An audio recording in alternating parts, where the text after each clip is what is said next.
तो कैसे महसूस करते तुम फिजिकल केमिस्ट्री के बारे में? बहुत सारे लोग एक फियर साइकोसिस के विक्टिम हो जाते हैं, फियर साइकोसिस के। जहाँ तक मेरा सवाल है, तो जैसा मछली पानी के अंदर महसूस करती है वैसे ही अपनी फीलिंग होती है।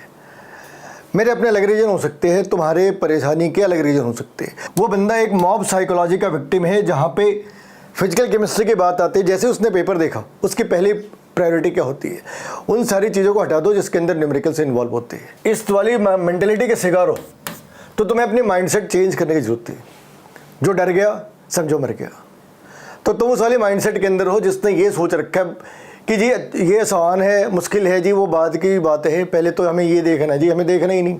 तो बहुत सारे बच्चे, तुम ये मान लो बड़े आराम से 50 से 60% बच्चे होंगे जो न्यूमेरिकल्स तो पढ़ लेते हैं, लेकिन जो स्टेटमेंट है और जो फॉर्मूला है, जो स्टेटमेंट वहाँ पे लिख रखी है और जो फॉर्मूला है, उनके बीच कोई कोरिलेशन फाइंड आउट नहीं कर पाते। मुझे लगता है हाँ ऐसा कभी पढ़ा था, कहीं तो पढ़ा था, लेकिन फॉर्मूले कौन से थे, इन्हें कैलकुलेट करने का तरीका कौन सा था, वो उन्हें मालूम नहीं होता। लोग की आदत होती है, लोग ऐसे यूट्यूब के ऊपर वीडियो देखते हैं, 3 घंटे के अंदर फिजिकल केमिस्ट्री के मास्टर बन जाए, 2 घंटे के अंदर ऑर्गेनिक के मास्टर बन जाए, आधे घंटे में इनऑर्गेनिक ऐसा पढ़ाया कि कभी नहीं भूलोगे।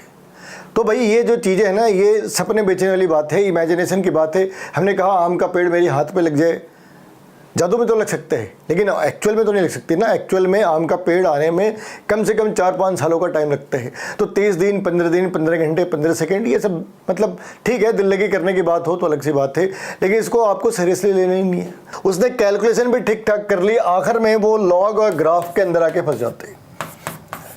मेरी जो अब खुद की एक्सपीरियंस है उसमें लोग कहते हैं बाकी सबको तो ठीक है, ये स्ट्रेट लाइन कैसे आ गई, बाकी सब तो ठीक है, ये पैराबोला कैसे होगी, बाकी सब तो ठीक है, ये हाइपरबोला कैसे होगी।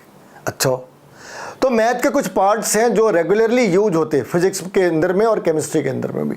ये जो डायग्राम बना रखी है बेसिकली इंजीनियरिंग के ऊपर है और इनमें से कुछ एक टॉपिक मेडिकल के अंदर यूज होते हैं। तो कौन सी चीज़ है, दोनों जगह यूज होती है, conversion of unit. Conversion of unit में क्या होता है, कई बार उन्होंने लिखा होता है मीटर क्यूब। सबसे ज़्यादा तकलीफ होती है लोगों को मीटर क्यूब और लीटर वाले में। अब उन्हें ये नहीं पता होता कि इनमें रिलेशन मीटर क्यूब का है या माइनस क्यूब का है। सेंटीमीटर क्यूब लिखा और बाजू में 1 ml लिखा, वो ये नहीं सोच पाते ये बातें कोरिलेटेड है भी या नहीं है।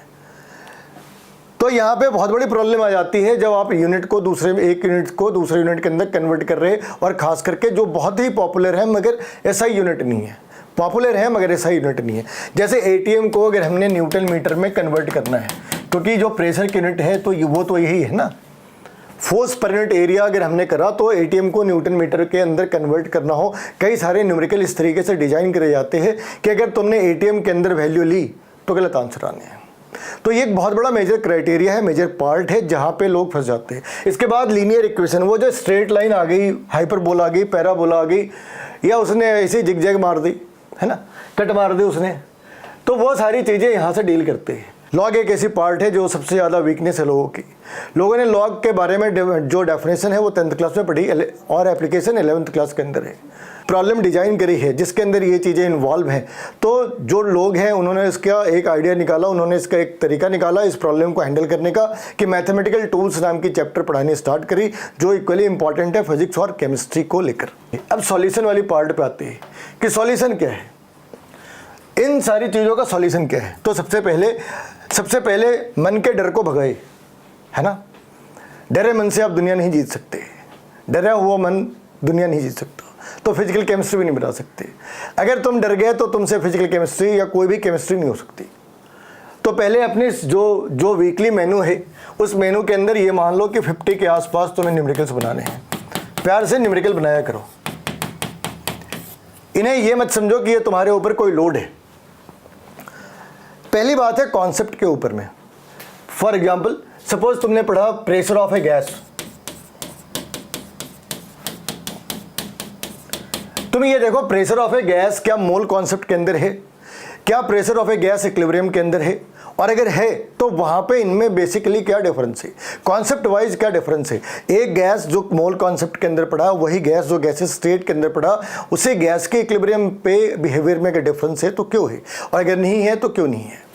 दूसरी बात, जब तुम फिजिकल केमिस्ट्री पढ़ रहे या कोई भी चैप्टर पढ़ रहे, जनरली अगर हम फिजिकल केमिस्ट्री की बात करें तो तुमने क्या करा, 2 पेज पढ़ी, उसके बाद तुमने बुक को क्लोज कर दी, पेन लिया, पेपर लिया और पॉइंट्स लिखे 1 2 3। तुम देखोगे जनरली 2 पेज इसके अंदर में एक फॉर्मूला या 2 फॉर्मूला, उससे ज़्यादा होते नहीं, और वही कॉन्सेप्ट उसी फॉर्मूले के ऊपर कॉन्सेप्ट डिस्कस करे होते हैं। तो तुमने हर एक 2 पेज पढ़ने के बाद या 3 पेज पढ़ने के बाद, जैसे कंफर्ट हो तुम्हारी, तुमने इनको समराइज करो। और जब तक तुम्हें ये समझ ना आया आगे बढ़ने की जरूरत नहीं, क्योंकि तुम आगे बढ़ गए, तुम्हें पीछे का समझ नहीं आया, तुम चीज़ों को कोरिलेट नहीं कर सकते। फॉर्मूला की बात करें तो नेट प्रेफ के ऊपर में माइंड मैप करके हम लोगों ने बना रखी है, हर एक चैप्टर की माइंड मैप है। माइंड मैप इस बात को लेकर है कि जो भी पॉसिबल फॉर्मूले हैं जिनके अराउंड न्यूमेरिकल्स बिल्डअप होते हैं, जो भी पॉसिबल फॉर्मूले हैं और जिनके अराउंड न्यूमेरिकल्स बिल्डअप होते हैं, उन सभी को माइंड मैप के अंदर डाल रखा है। सारे चैप्टर्स की, फिजिकल केमिस्ट्री के सारे चैप्टर्स की माइंड मैप है। तो नेट प्रेप की साइट पे ये माइंड मैप अवेलेबल है। तुम्हें कैलकुलेशन और स्विमिंग एक जैसी चीज़ है। तुमने आर्किमिडीज की प्रिंसिपल पढ़ी और नदी में कूद गए तो मैं डूब जाना है, ठीक है ना। तो जो मैथमेटिकल टूल्स है वो तुमने पढ़ा और सिर्फ पढ़ा और अप्लाई करना स्टार्ट कर दिया बिना प्रैक्टिस के, तुमसे कुछ बनना नहीं। तुमने पढ़ा या नहीं पढ़ा डजंट मेक्स एनी डिफरेंस। तो इनकी एक रेगुलर प्रैक्टिस, एक रेगुलर इंटरवल पे रेगुलर प्रैक्टिस तुम्हें इंश्योर करनी है कि तुम ये प्रैक्टिस घर पे कर पा रहे। और एक आखिरी टॉपिक है इंटरलिंकिंग ऑफ टॉपिक्स। ये क्या है बेटा, इसमें क्या है ना कि तुमने एक बारी डेल्टा जी पढ़ ली है ना, कहीं पे तुमने के पढ़ ली, कहीं पे तुमने मोल्स पढ़ लिए या कॉन्सेंट्रेशन पढ़ ली, ठीक है। फिर तुमने कहीं पे तुमने एक दिन ईएमएफ पढ़ लिया, फिर तुमने एक दिन कहीं पे केएसपी पढ़ ली, और तुमने खुद से एक एबिलिटी डेवलप करी कि क्या ये सभी एक दूसरे से किसी भी वे में कनेक्टेड है। हो सकता है एनसीईआरटी में उसको उसने डिस्कस नहीं करा हो, ठीक है, लेकिन जो इन्फॉर्मेशन है वो एनसीईआरटी के ब्रैकेट के अंदर हो, ऐसे तो किसी ने कहा नहीं। जो सीखना है वो आप कहीं से भी सीख सकती है। तो तुम्हें एक चीज़ डेवलप करनी है कि क्या इन दोनों का आपस में कोई रिश्ता है, क्या इन दोनों के आपस में रिश्ते हैं, क्या इन दोनों के आपस में रिश्ते हैं, क्या इन 3 के रिश्ते हैं, क्या इन 4 के रिश्ते हैं। ये कॉम्बिनेशन तुम्हें बनानी है। 2 पैरामीटर्स आपस में रिलेटेड हैं क्या, 3 रिलेटेड है क्या, 4 रिलेटेड है क्या, कोई 5 भी रिलेटेड है क्या।